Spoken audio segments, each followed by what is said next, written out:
علیکم، آپ دیکھ رہے ہیں سما، میں ہوں سید فواز زیدی۔ بلیٹن میں خوش آمدید۔ سب سے پہلے بات کریں گے چیئرمین پاک سرزمین پارٹی سید مصطفیٰ کمال کی دھواں دھار پریس کانفرنس کی۔ کہتے ہیں کہ عمران فاروق کے قتل میں بانی ایم کیو ایم کے ملوث ہونے کی تصدیق کے بعد ایم کیو ایم پاکستان کے رہنما خاموش رہے۔ ایم کیو ایم کے کسی رہنما نے بانی ایم کیو ایم کی مذمت تک نہ کی۔ ثابت ہو گیا کہ ایم کیو ایم پاکستان کا بانی ایم کیو ایم سے پس پردہ رابطہ ہے۔ مصطفیٰ کمال نے کہا کہ ایم کیو ایم پاکستان کا قیام کراچی میں پی ٹی آئی کا مینڈیٹ اور پیپلز پارٹی کا کراچی کے ساتھ متعصبانہ رویہ بانی ایم کیو ایم کو دوبارہ سانسیں لینے کا موقع دے رہا ہے۔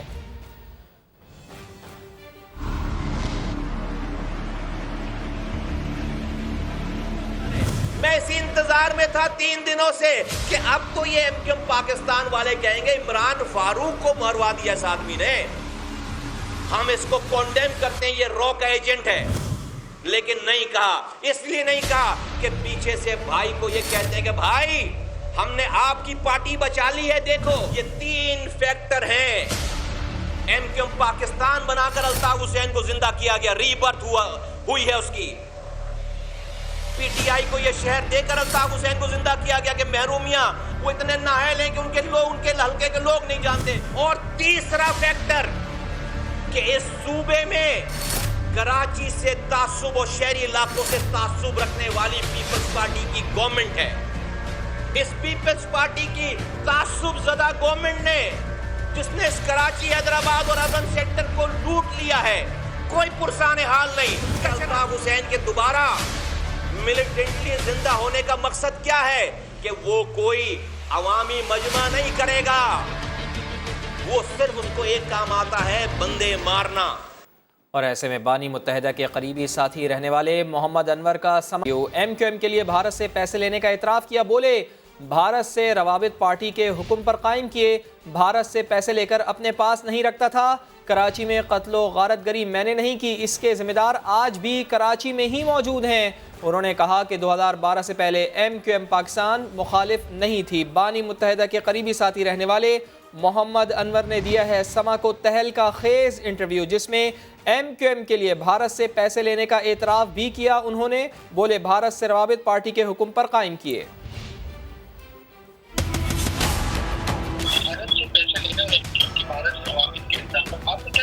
یہ ڈھکی چھپی بات تو ہے نہیں، وہ تو پہلے بھی اس کا اعتراف ہو چکا ہے۔ بالکل صحیح بات ہے، میں کوئی پیسے تو نہیں رکھتا تھا نا،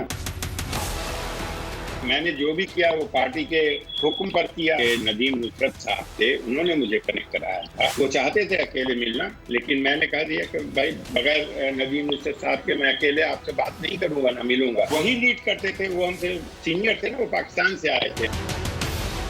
جب مجھے کنیکٹ کرایا گیا، پارٹی کی پالیسی تھی، پارٹی کا حکم تھا، اس کو ڈیفائی نہیں کیا جا سکتا۔ جو کچھ بھی وائلنس یا ہڑتال یا جو کچھ کراچی میں ہوتا تھا اس کو ایکسیکیوٹ کون کرتا تھا؟ میں جا کے لندن سے کرتا تھا۔ نام لینا تو ضروری نہیں، سب وہی تو موجود ہیں۔ کون رن کر رہا تھا ایم کیو ایم پاکستان میں، کراچی میں، حیدرآباد میں؟ کون کر رہا تھا؟ میں۔ 2012 سے پہلے بھی M Q M anti Pakistan نہیں تھی، اس کے بعد یہ ساری چیزیں ڈیولپ ہوئی۔ میں تو اس وقت بھی کہتا تھا سیاست سے جیتا نہیں جا سکتا، ہر چیز مجھ پر لا دی، محمد انور دہشت گرد، باقی سب لوگ معصوم اور پارسا ہے۔ کیا میں کراچی جا کے یہ ساری چیزیں کر رہا تھا اور سب لوگ اپنی ڈرائی کلیننگ کرا رہے تھے؟ میں کل بھی پاکستان کا خیر خواہ تھا اور آج بھی خدمات پیش کرنا چاہتا ہوں۔ میرا جینا مرنا پاکستان کے ساتھ ہے اور ہمیشہ رہے گا۔ جو کچھ میں نے کیا میرا اپنا ایجنڈا نہیں تھا، مہاجر کاز سے ضرور پیشن تھا اور آج بھی ہے۔ ایم کیو ایم کے مقتول رہنما ایس ایم طارق کے بیٹے تابش طارق کہتے ہیں کہ مصطفیٰ کمال واحد شخص ہیں جنہوں نے آواز اٹھائی۔ مصطفیٰ کمال میرے والد ایس ایم طارق کے قاتل کی جوڈیشل انکوائری پر بھی آواز اٹھائیں۔ مصطفیٰ کمال میرے خیال سے ایم کیو ایم میں پہلے لیڈر ہیں جنہوں نے 3 مارچ 2016 کو آ کے الطاف حسین کے خلاف آواز اٹھائی تھی، اور مجھے یہ لگتا ہے کہ کوئی بھی ابھی تک ایسا نہیں ہے، ایون ایم کیو پاکستان ہو یا کوئی بھی دوسری مہاجر جماعتیں ہوں، جس نے الطاف حسین کے اوپر اتنا ووکل ہو کے بات کری، اور جو بات کری ہے اس میں سے ساری باتیں 95% باتیں جو میں جانتا ہوں وہ سچی ہیں۔ میں یہ چاہتا ہوں کہ پی ایس پی جس طرح سے انہوں نے 2017 میں اپنے جلسے میں سیکریٹریٹ میں والد ایس ایم طارق شہید کے قتل کا ڈیمانڈ کیا تھا جوڈیشل انکوائری کا، میں چاہتا ہوں مصطفیٰ کمال بھائی اس چیز کو بھی ہائی لائٹ کریں۔ مکار دشمن باز نہ آیا، خبر کی تفصیل جانیے کچھ ہی دیر بعد۔ اور اب آپ کو اپڈیٹ کریں گے کراچی، لاڑکانہ اور گھوٹکی میں رینجرز اہلکاروں پر حملوں کے حوالے سے قانون نافذ کرنے والے اداروں نے متعدد افراد کو حراست میں لے لیا ہے۔ تحقیقات کہاں تک پہنچی ہیں ہمیں بتا رہے ہیں ہمارے نمائندے عامر مجید۔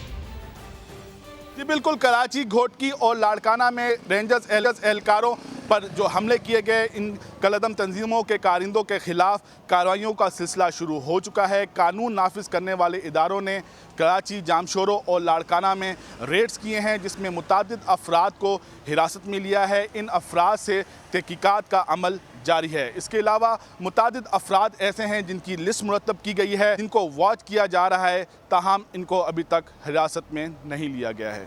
امن دشمن بھارت اپنی حرکتوں سے باز نہ آیا۔ بھارتی فوج نے ایل او سی پر ایک بار پھر اشتعال انگیزی کی ہے۔ شہری آبادی پر فائرنگ کر کے ایک لڑکی کو شہید کر دیا۔ خاتون سمیت 2 افراد زخمی بھی ہوئے۔ دفتر خارجہ نے بھارتی ناظم الامور کو طلب کر کے احتجاج ریکارڈ کرایا۔ اسلام آباد سے عثمان خان اسی پر رپورٹ کریں گے۔ ہٹلر مودی سرکار کی بزدل فورسز نے ایک بار پھر ایل او سی پر جنگ بندی معاہدے کی دھجیاں اڑا دیں۔ بھارتی فوج کی لائن آف کنٹرول کے حاجی پیر اور بیڈوری سیکٹرز میں سول آبادی پر بلا اشتعال firing. I S P R کے مطابق گزشتہ رات ہونے والی بھارتی اشتعال انگیزی سے گاؤں مینسر کی 13 سالہ لڑکی شہید ہو گئی۔ شہید اقرا شبیر کی والدہ اور اسی گاؤں کا 12 سالہ لڑکا شدید زخمی۔ علاقائی امن کے ساتھ کھلواڑ کرنے والی بھارتی سینا کو پاک فوج کا کرارا جواب۔ آئی ایس پی آر کا کہنا ہے پاک وطن کے محافظوں نے دشمن کے ٹھکانوں کو تاک تاک کر نشانہ بنایا۔ اینٹ کا جواب پتھر سے ملا تو بھارتی چوکیوں پر خاموشی چھا گئی۔ موقع پہ چوکا، کیا ہے ماجرا بتائیں گے کچھ ہی دیر بعد۔ اور ابھی آپ کو ہم اسلام آباد سے اہم خبر دیں کہ وزیر خارجہ شاہ محمود قریشی کا بڑا بیان سامنے آیا ہے۔ وزیرستان ہو یا پھر ایل او سی، فائرنگ بھارت کو پاکستان کا امن ایک آنکھ نہیں بھاتا۔ وزیر خارجہ کا ایسا کہنا تھا۔ بھارت افغانستان میں بھی امن نہیں چاہتا۔ شاہ محمود قریشی نے یہ بھی کہا کہ بی جے پی کی سرکار بے پناہ دباؤ میں ہے۔ لداخ میں رسوائی پر سوالات اٹھ رہے ہیں۔ شاہ محمود قریشی کا یہ کہنا تھا کہ بھارت پاکستان کے مختلف علاقوں میں موجود سلیپر سیلز کو متحرک کر سکتا ہے۔ تو اس ساری صورتحال میں وزیر خارجہ شاہ محمود قریشی کا اہم بیان، بڑا بیان سامنے آیا ہے۔ انہوں نے کہا ہے کہ وزیرستان ہو یا پھر ایل او سی، فائرنگ بھارت کو پاکستان کا امن ایک آنکھ نہیں بھاتا۔ بھارت افغانستان میں بھی امن نہیں چاہتا۔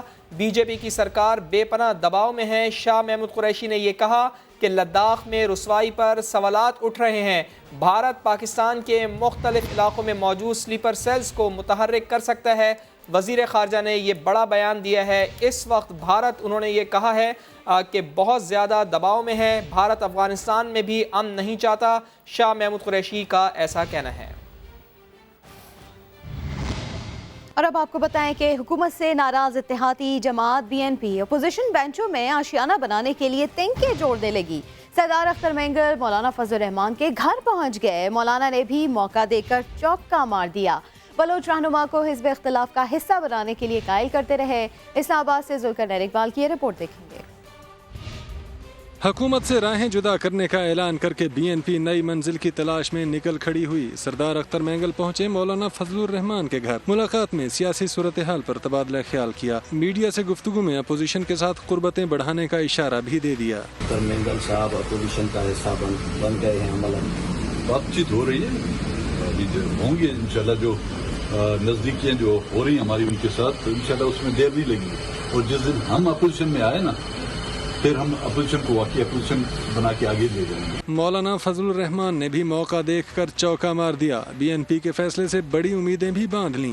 دنیا گوشت ہو گئی ہے، اس کو مزید پاکستان کے لوگوں کو مسلط ہونے کا حق حاصل نہیں ہے، تو انہیں ہی چاہیے کہ اب وہ اس حقیقت کو تسلیم کرے کہ وہ ایک ناکام حکمران ہے اور اپنی ناکامی کی سزا اب وہ پاکستان کو نہ دے اور مستعفی ہو جائے۔ سردار اختر مینگل کا کہنا تھا کہ اپنے مطالبات حکومت کے سامنے رکھ دیے۔ حکومت دو ٹوک کہہ دے کہ ہمارے مطالبات جائز نہیں، اگر ہمارے مطالبات غیر آئینی ہیں تو ہم کسی اور کا دروازہ کھٹکھٹائیں۔ پاکستان میں سورج گہنا گیا۔ سکھر میں واضح رنگ آف فائر کا نظارہ کیا گیا۔ ہر طرف اندھیرا چھا گیا۔ دن میں شام کا سما پیدا ہو گیا۔ کراچی میں بھی سورج گرہن انتہا کو پہنچا۔ لاہور، اسلام آباد، پشاور اور کوئٹہ میں بھی